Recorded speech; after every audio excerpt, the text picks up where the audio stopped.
好，歡迎各位觀眾聽眾嚟到 High 17 SDGs 逐個攤。咁我係香港聯合教科文組織協會嘅青年事務統籌 Americana 啦。咁我哋今集咧係非常之特別嘅一集，我哋嚟到學校喎。咁我哋唔係去到一間企業啦。咁點解咧？因為我哋今年咧喺7月份嘅時候咧，我哋就做咗一個魔語聯合教科文組織國際大會。咁主題咧就係智慧可持續城市嘅。咁今日我哋嚟到咧廖寶山紀念書院啦，咁其實我哋就邀請到張校長啦，同埋我哋嘅 Candy 同學啦，去幫我哋講一講學校咧喺推進可持續發展教育，喺參加呢一個魔語聯合教科文組織大會啦，同埋喺推進呢一啲跨學科嘅研學當中一啲心得同埋體驗嘅。係啦，咁我哋就首先想問一問校長啦，咁就貴校其實點樣將魔語聯合教科文組織即係 Model UNESCO 啦，同項目制嘅呢一個研學 project-based learning 啦，融入我哋嘅課程當中，去培養我哋 Candy 咁樣嘅有國際視野啦，可以面對未來挑戰嘅學生呢？因為其實我哋喺學校裏邊咧，其實都着重即係學生嗰個培育，其實希望佢係可以係即係立足香港，心繫國家，同埋咧有一個即係放眼即係全球呢一個嘅視野。所以喺成個嘅教育裏邊、課程裏邊咧，我哋都好希望咧係培育到即係同學咧可以成為一個咧即係一個叫 global citizen 啦，我哋叫做一個即係全球嘅公民。咁喺裏邊嚟講，我哋會好着重去睇到底佢能唔能夠接觸到即係唔同地方世界嗰個嘅議題啦。咁喺裏邊其實佢譬如喺一啲嘅英文嘅課程裏邊啦，或者一啲嘅閱讀材料裏邊，其實佢哋都會好多一啲嘅全球嘅 issue 啦，一啲嘅議題佢哋會去接觸得到啦。裏邊喺個課堂嘅內容裏邊，亦都會係好着重，譬如佢係即係會一個討論啦，甚至乎一個即係為一啲議題去辯論啦。咁喺呢一方面咧，我諗對同學嗰個嘅準備咧，其實都係好有嘅幫助咧，去對呢啲嘅議題。多謝晒校長啦。咁我都留意到我哋學校其實嗰個校訓係創業興人啊嘛。咁第一個就係創。咁我哋點樣去通過呢一啲 project-based learning 啊等等去提高同學嘅呢一個創新或者佢哋嘅創意咧？係頭先我哋提到，可能有一啲即係一啲接觸一啲議題咧，一啲一啲嘅理念上，咁去到真係要去到即係一個即係落到地一個叫做即係即係一個problem base 嘅 learning 啦，即係一個咁樣嘅嗰個情況嘅時候咧，我哋就會睇過一啲嘅真係一啲嘅 project 去做。譬如我哋喺唔同嘅年級裏邊都會做一啲嘅 project。譬如去到佢哋中三嘅時候，佢哋咧其中就喺呢近年裏邊咧，我哋都會有一個嘅 smart home 啦，同埋或者smart school 嘅 project，就係喺裏邊就係點樣可以係真係運用到唔同學科、跨學科嘅知識嘅技能去實踐，可能係即係改善屋企嗰個家居嗰個環境啦。咁啱啱過嗰年，我哋甚至乎就係點樣係個改善一個學校嘅環境。咁喺裏邊嚟講，咁就會係即係一啲技能上嘅知識上嘅運用，而好重要就係、是，咦佢同嗰個環境嘅聯繫，佢有冇一個即係可持續發展嘅概念裏邊去運用到咧？呢、這個其實都係重要嘅。多謝晒校長啦。咁啊，接住呢一個話題啦，即係喺學校啊課程當中融入可持續發展，我都想問問 Candy，其實你本身係即係校本課程啊，或者學校嘅體驗當中有幾多接觸到呢啲可持續發展啦，或者可持續城市啊相關一啲議題？咁有冇幫到你去準備翻成個 conference，同埋有咁樣出色嘅表現呢？咁當然有啦，正如啱啱校長所講，我哋英文堂都會接觸到唔同 social issue 嘅。咁除咗呢樣嘢，我本身都係英文辯論隊嘅，所以可能有即係辯論有啲辯論嗰啲議題咧，都會即係接觸到 technology 或者係 smart and sustainable cities 呢方面嘅嘢。咁同埋始終我都係對科技同埋環保，甚至係文化保育都有少少關注同埋比較關心呢樣嘢啦。所以除咗即係可能話上堂會做呢啲 discussion 之外，即係可能課餘時間如果得閒嘅話，就會即係都做下少少資料搜集，同埋即係可能喺其他比賽咧都會運用到呢啲知識。所以其實所有即係呢啲嘢咧都可以喺啱啱嘅 Model UNESCO 度嘅比賽度運用到㗎咯。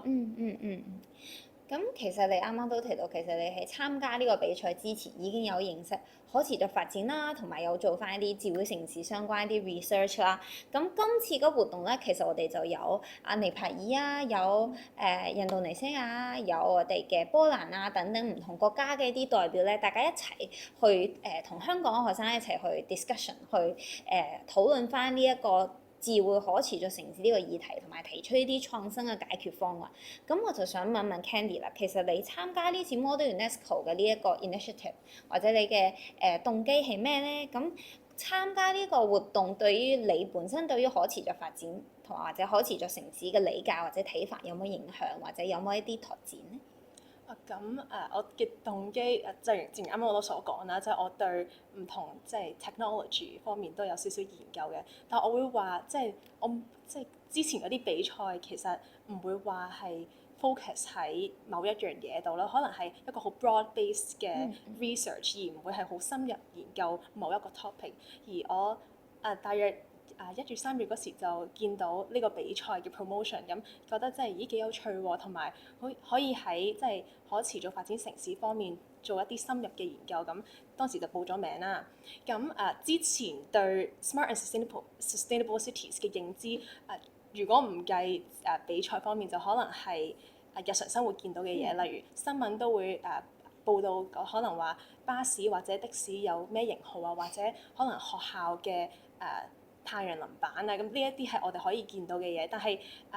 Model UNESCO 之後就發現咗，即係呢啲比賽係可能要喺好多即係資料方面上就揾到一啲政策啊或者漏洞，跟住諗下有咩方案可以即係 bridge the gap of different countries 咯。咁我覺得呢一個係即係改變咗我對可持續發展城市嘅諗法，因為之前我可能覺得如果我哋有即係 technology 就未必可以有即係未必可以做到咁多文化保育嘅。但係其實我做咗資料搜集之後，而我嘅代表國家係瑞典啦，咁我其實發現咗瑞典係有一個 initiative 係可以technology 可以幫到即係呢啲文化保育咯。所以其實兩樣嘢係互補而未必係 elimination。明白，即係 technology 文化保育可持續城市，其實呢一啲我哋 SDG 唔同 goals 相關嘅一啲方面，其實大家都係 link together 嘅。係啦。咁都好多謝 Candy 呢一個分享啦。咁Candy 啱啱都提到一個話，我哋學校其實有安裝一啲太陽能板，或者有一啲可持續相關嘅設施。咁沿住呢個主題，其實我想問多校長少少嘅。咁其實我哋學校有冇除咗太陽能板，有冇一啲低碳啊，或者同可持續發展相關一啲硬件，俾同學即係提供翻一個咁樣可持續發展嘅學習嘅空間或者學習嘅環境，有冇一啲可以分享咧？我都想聽。如果喺硬件嗰方面，咁我哋即係啦喺太陽能板嗰度咧，我哋其實就會係即係讓同學去，其實就會即係第一，我哋睇到我哋善用嗰個嘅即係地方啦，咁亦都係幫到嗰個即係嗰個電嗰度。咁其實我哋之前係會睇過一啲嘅 meter 裏邊咧，去留意到佢裏邊嗰個嘅情況。咁另外咧，我哋之前其實都係同香港一間嘅大學啦，咁其實咧佢哋就裝咗係一啲嘅一啲嘅滅蚊嘅同埋蚊，佢滅蚊同埋蚊嘅探測嘅儀器喺嗰度就擺咗我哋嗰個嘅即係我哋學校嘅公園嗰個位裏邊。咁喺嗰度其實佢會收集咗啲 data 啦，亦都係會有嗰個即係同環境，即係佢亦都係有即係滅蚊嗰個功效喺裏邊。其實同學喺裏邊都可以會睇到一啲即係一啲 science 嘅老師去帶佢睇，可以睇到一啲嘅就係嗰個嘅情況啦，影響。咁我哋喺其他校園嘅環境裏邊咧，咁我哋自己都會有有一啲嘅即係綠色即係綠化嘅地方。雖然個限制其實好大，一個校園裏邊其實係唔容易揾到，我哋都會有綠化嘅地方啦，有水池啊咁樣去，即係一個嘅生態，亦都睇到咦嗰個嘅並存啊各方面嘅情況。明白。咁其實除咗硬件方面，當然都要配合一啲軟件啦。咁其實我哋有冇一啲譬如話教師培訓啦，或者係一啲學校嘅系統或者資源去支持我哋老師同埋學生去參加呢啲 Model UNESCO 啊，或者係可持續發展啊，或者項目就係研學嘅一啲項目咧？喺成個因為如果喺個教師嗰個層面裏邊，因為教師我哋本身都係好積極推動，即係教師喺唔同方面嘅專業發展。好多陣時其實教師喺佢自己嗰個嘅科目裏邊，譬如可能係地理科啦、經濟科啦，或者係商業教育嘅科目裏邊咧，其實佢已經係有咗一啲嘅即係唔同一啲佢比較專門範疇裏邊科學嘅科目更加言之會去有呢一方面去做啦。咁喺學校層面裏邊，我哋會同老師去分享嘅一啲我哋其中一個重點嘅發展就係因為譬如而家講緊人工智能各方面嘅嘢，可能一方面幫到我哋知識啦。咁更加重要就係我哋都同老師去睇就係，咦咁學生即係如果人工智能個知識層面咁豐富嘅時候，學生有冇啲乜嘢係好核心嘅能力或者嘅素質係將來AI 再發展都係學生好獨有，係可以做得到。咁呢一啲譬如可能佢係對一啲即係譬如一啲可持續發展嘅意識呢一啲嘅概念啦，跟住頭先可能係阿 Candy 去參加比賽，展現到一啲溝通能力、解難能力、思辨嘅能力，點樣去處理複雜議題嘅能力，呢啲係 AI 做到。咁喺我哋成個個學校發展方向同老師其實分享，呢啲都係我哋嘅重點，可以推到即係持續發展嘅概念，而亦都係裝備緊同學係可以面對呢啲嘅挑戰。多謝晒校長分享啦。其實正如校長啱啱所講到啦，學生嘅啲思辨能力啊，其實 UNESCO 咧佢本身都有一個我哋叫做八大可持續發展能力，即係面向未來嘅人才啊。佢要有譬如話我哋叫 critical thinking 啦，咁中文就係慎思明辨啦。咁另外我哋都有譬如話 comprehensive problem solving 啦，咁另外都有啲 self consciousness 啊等等嘅一啲八大可持續發展嘅核心能力咧，係聯合教科文組織 UNESCO 希望學生可以通過相關嘅啲學習咧，去培養到出嚟嘅。咁我都想接住問翻 Candy 少少，你覺得喺嗰個 conference 期間，邊一個能力或者你覺得邊幾個能力係最緊要嘅？係啦。咁我覺得即係一定係資料搜集，因為正如即係啱啱所講過啦，就係呢個 conference 主要係揾多啲資料係比較即係為主啦，preparation 方面。咁其實我喺preparation 嘅時間就要睇好大量嘅資料，咁又要喺大量資料即係睇咁大量資料得嚟咧，要喺度好簡而精咁喺4分鐘嗰度表達到我想表達到嘅立場。咁呢樣嘢未必係可以話揾 AI 即係 generate 一個4-minute speech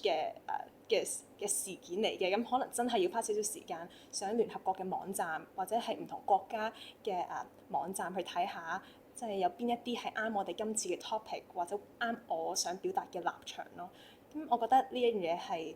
即係最重要，同埋亦都係最具挑戰性嘅。好開心聽到阿 Candy 唔係直接將個 topic 等嘅 AI 叫佢幫你 gen 個4分鐘 speech，因為有時我哋都知 AI 佢係有個佢都有個資料庫啊嘛，咁佢 gen 出嚟嘅都未必真係100%true 嘅 knowledge。佢可能淨係 base on 佢嘅資料庫，佢 gen 出嚟一段嘢俾你。咁但係我哋喺個 conference 期間，我哋其實都有話希望同學可以揾翻 UNESCO 嘅一啲 report 啊，或者係一啲官方政府嘅一啲數據啊，去支持翻佢嘅 research 等等嘅。咁你覺得通過呢個 Model UNESCO 嘅活動，你嘅思維模式方面有冇啲轉變咧？除咗你嘅 research skills 方面，我覺得一定有嘅，就係因為 conference 期間就會聽好多個國家嘅代表嘅即係嘅 proposal 啦。咁即係聽咁多 proposal 嗰時，你都要即係好快咁過濾啊分析，你其實想同邊一啲國家組成一個叫 block，即係一小組而去創造一個 resolution 出嚟嘅。咁我覺得要過濾呢啲資料咧，其實都有 challenge 我嘅 mindset， 而去即係叫我即係要聽可能佢哋嘅重點，或者摸索到佢哋嘅嘅主題咯。明白。咁其實你之前都有參加我哋嘅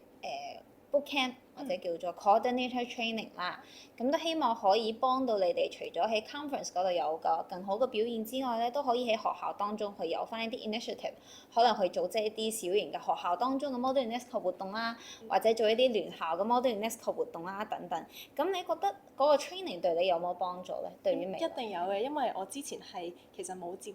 觸過任何 Model UNESCO 或者可能MUN 嘅活動啦，所以即係呢個 workshop 係即係對成個 conference 嘅程序，即係對我一定有個幫助。咁即係除此以外咧，我就即係發現咗機構啦，就可以簡而精咁即係可以將成個 meeting 咁可以濃縮到1至2日咁樣同我哋解釋。而我仲記得即係當時 training workshop 咧，仲有1日定半日時間俾我哋真係即係網上 search 下啲資料，而自己少咗咁討論一啲議題同埋即係諗下個 resolution 出嚟咯。所以我覺得即係個 workshop 其實喺即係我哋即係慢慢試下 Model UNESCO 嘅程序，其實都一定有一個幫助嘅。咁都好開心見到 Candy 啊，從第一次接觸 Model，因為其實個活動入邊好多學生佢哋係玩開 MUN 嘅，佢哋好多 MUN 經驗，但係我哋 Candy 都係第一次接觸 MUN 都可以有咁好嘅成績，真係覺得非常之開心啊！咁最後都想問問校長啦，咁其實我哋學校有冇話有一啲相關嘅同2030嘅可持續發展議程啊，即係講緊 SDGs 啦，相關一啲俾青年去主導嘅一啲計劃咧？我哋其實都會參加其他嘅即係相關主題嘅活動。我哋以往其實一向都有，咁其實就會喺一啲創業啦嘅活動裏邊度有，因為其實有其他嘅機構，當佢係做一啲創業嘅時候，其實佢都係嗰個主題，即係會係即係以一個即係就係個 SDG 個係2030年嘅，咁我哋其實都有呢啲比賽，所以我哋喺過去嘅日子裏邊，其實都有同學都會接觸到呢啲嘅概念啊各方面，咁亦都符合咗我哋學校即係創業興人啊嘛，就係即係嗰個係變咗就係一個即係有一個創新咯，未必一定一個事業，但一個即係創新嘅思維去真係去做一啲即係佢自己想 achieve 到嘅嘢咯。咁我哋對於未來可能幾年學校推進嘅計劃啊，當中有冇話想喺可持續發展嘅邊一方面去做一個推進呢？當然啦，我哋嚟緊希望可以，因為整個嚟講嗰個可持續發展個概念係一個好重要，即係價值教育、價值觀教育裏邊一個嘅元素。而家係學校裏邊都好重點去推，因為如果能夠即係真係可以即係實踐到，或者係喺嗰度行多步，其實對於整個嗰個嘅地方嘅發展都係好。所以係我哋嚟緊會再睇下點樣可以結合 AI 啦。即係可以再多，因為即係有咗呢個概念嘅時候，咦點樣做嘅時候更加做得有效能啊，做得係更有效果嘅話咧，我諗喺而家裏邊即係AI 嗰個運用其實都係即係好重要。好，咁我哋今集 Hi17 SDG 做個壇嘅時間就差唔多啦，都好多謝校長咧同我哋分享咗咁多學校現有啦，同埋未來希望推動一啲 SDG 嘅計劃啦，同埋都多謝 Candy 同我哋分享參與 Model UNESCO 同埋對於 Smart and Sustainable Cities 呢個議題嘅感受。咁我哋不如同觀眾聽眾打聲招呼啦，咁我哋就結束咗呢一次 Hi17 SDG 嘅訪問啦。好，各位觀眾聽眾，拜拜。拜拜。